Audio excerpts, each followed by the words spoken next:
I've always been interested in industrial archaeology, and we're standing now on a bridge over Leighton Beck, just north of Yelland Stores. And behind me is a really important industrial archaeology site.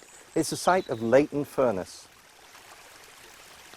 It's now not much more than a small wood with a stream running through it, but look more closely and you can see the remains of old walls, unusual depressions and small hillocks.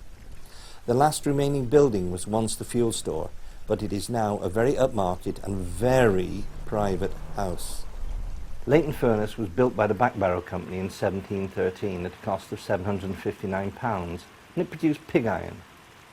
No drawings exist of the Leighton Furnace, but a good idea can be gained of its operation from a similar furnace in Wales, the Dyfi Furnace near Machynlleth, and by the present-day activities at Blists Hill in the Ironbridge Gorge World Heritage Site.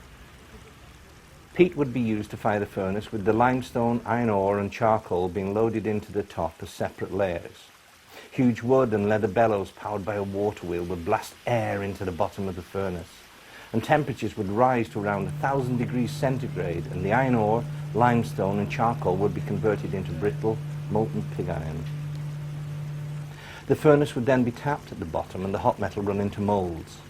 The impression is very much like a sow suckling her piglets, hence pig iron. Unfortunately, there's no pig iron cast in the UK today, but the process was similar to the traditional casting techniques seen here at Blists Hill.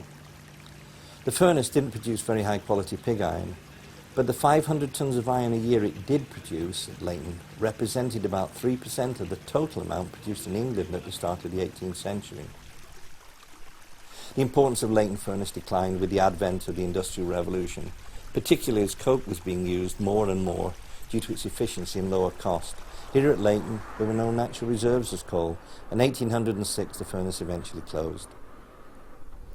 During this period, John Iron Mad Wilkinson from Backbarrow near Lindell was closely involved with Leighton.